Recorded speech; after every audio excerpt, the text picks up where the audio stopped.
உழவர் உலகம் வேட்டியில் உதயம். உதயம் வேட்டிகள் ஷர்ட்டுகள். பயத்துல தொகுதி மாறி இருக்கிறார் திரு ராகுல் காந்தின்னு விமர்சிக்கிறார் பிரதமர். அது முன்னாலே நம்ம நண்பர் நீங்களே அதுக்கு விளக்கம் சொல்லிட்டீங்க. 2 தொகுதியில் போட்டியிடுவது என்பது புதுசு இல்ல. நம்ம தமிழ்நாட்டில் நான் இங்கே சொன்னாக்க எல்லாருக்கும் புரியுங்கிறதுக்காக சொல்றேன். அந்த காலத்திலேயே முத்துராமலிங்கத்தர் எப்போ 2 தொகுதியில தான் போட்டிடுவார். அவனை பயந்து போய் போட்டி போடுறாரு அர்த்தமா? இதெல்லாம் எலெக்ஷன் ஸ்ட்ராட்டஜி தான். அது தென் மாநிலங்களில் ராகுல் காந்தி போட்டியிடுகிற போது தென் மாநிலங்கள மக்கள்கிட்ட இன்னொரு உத்வேகத்தை உருவாக்க முடியும். அதே போலவே வடமாநிலங்களில் தேர்தல் நடக்கிற போது எங்களுக்கு வாய்ப்பாக இப்பதான் 2ஆம் கட்டத்தில் தான் வடமாநிலங்களில் தேர்தல் நடக்குது. அங்கேயும் அவர் போட்டியிட்டால் அந்த மக்கள் மத்தியில் இன்னொரு ஆதரவு அலையை உருவாக்க முடியும் நம்புறாங்க.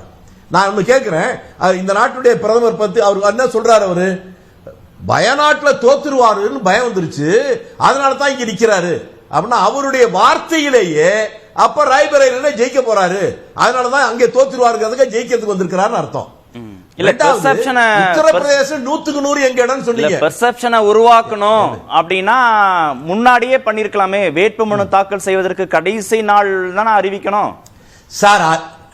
அதாவது நீங்க என்ன நடக்க அரசியல்ல நாங்க என்ன பண்ணணுங்கிறத நாங்க முடிவு பண்ணோம்.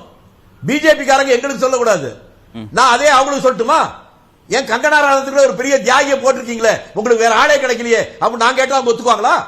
இல்ல பாஜக சொல்றதை விடுங்க, என்ன செய்யணும் என்பது எங்க ஸ்ட்ராட்டஜி. பாஜக சொல்றதை விடுங்க, காங்கிரஸ் தொண்டர்கள் போராட்டம் நடத்தலையா? ராகுல் காந்தி அமைதியில போட்டிடணும்னு சொல்லி போராட்டம் நடத்தலையா? சார் இது வேற சார். நான் திரும்பி உங்களுக்கு கேட்கிறேன், தமிழ்நாட்டில் தான் நீங்க இருக்கிறீங்க, நானும் இருக்கோம். தமிழ்நாட்டில இருந்து 50 எம்பிக்களை கூட்டிட்டு நம்ம தம்பித்துறை 2 முறை ஊர்வலமா பார்க்க போனார்ல பிரைம் மினிஸ்டர். அந்த 2 முறையில ஒரு முறை கஜ்வால் கூட இப்ப அப்பாயின்மெண்ட் கொடுத்து பேசியிருந்தார் பிரதமர். கௌதமி கூட அப்பாயின்மெண்ட் கொடுத்து பேசியிருந்தாரு. 2 தடவையும் பார்க்கல. இது தமிழ்நாட்டை அவமானப்படுத்த செயல். நீங்க யாரும் தமிழ்நாட்டில் ஆதரிச்சு பேசக்கூடாது அப்ப நான் சொன்னா நீங்க ஒத்துக்குவீங்களா? யார் என்னங்கிறது இல்லைங்க, இது ஒரு ஸ்ட்ராட்டஜி. அவர் போட்டி போடுறது, அதில் போட்டி போடுகிற போதே அவர் சொல்ற நேரத்திலேயே அவர் தான் தோக்க போறாருன்னு நம்ம ஆசீர்வாத ஆச்சாரியன் சொல்றாரு.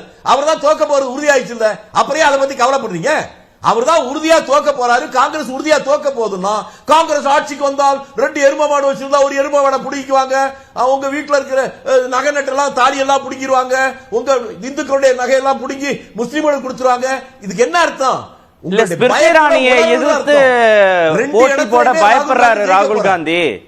ஸ்மிருதிராணியை எதிர்த்து போட்டி போட ராகுல் காந்தி பயப்படுறாருன்னு பாஜக தொடர்ந்து பேசுறது தொண்டர்கள் மத்தியில ஒரு உற்சாகத்தை குறைச்சராதா? இல்ல இந்தி பேசக்கூடிய மாநிலங்கள்ல ராகுல் காந்தி பத்தின, காங்கிரஸ் பத்தின, இந்தியா கூட்டணி பத்தின ஒரு பெர்செப்ஷனை மாத்தாரா?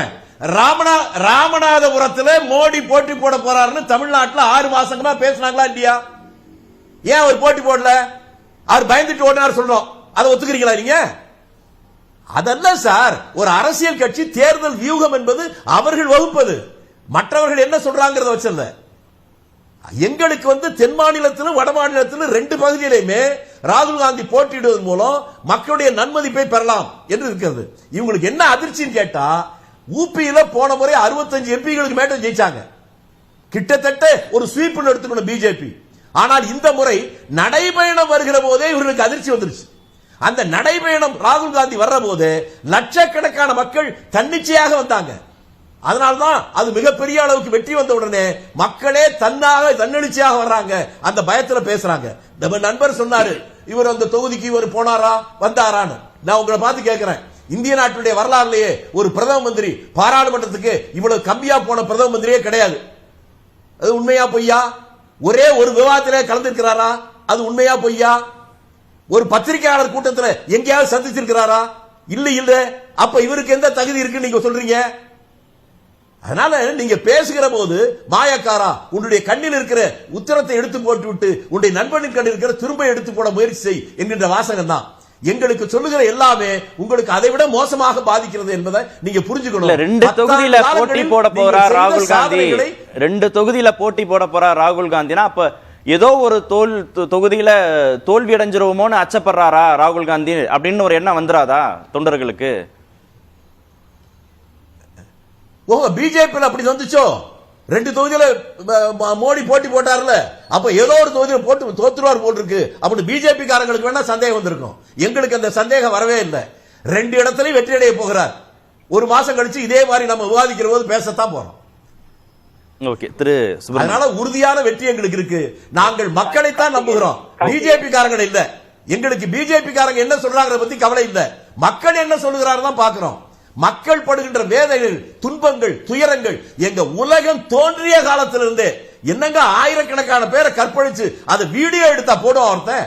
அப்படி ஒரு கேவலமான நிகழ்ச்சி நடந்து கொண்டிருக்கு. இந்த நேரத்தில் போய் 2 எரும மாடை வச்சிருந்தா ஒரு எரும மாடை புடுங்குவாங்க, முஸ்லிம்களுக்கு உங்க சத்தம் எல்லாம் புடுங்கி போடுவாங்க. இதா ஒரு பிரதம மந்திரி பேசுவது? எவ்வளவு உலக அரங்கிலே இந்தியாவுடைய மானம் போய் கொண்டிருக்கிறது. கர்நாடகத்தில் அந்த நிகழ்ச்சி. ஆசீர்வாதம் சார், நான் வரேன். அவரையே ஆதரிச்சு அடுத்த சுற்றுல பேசலாம் சார். நீங்க அடுத்த சுற்றுல பேசலாம். இன்னும் ஆடவர் உலகம் வேட்டியில் உதயம். உதயம் வேட்டிகள் ஷர்ட்டுகள்.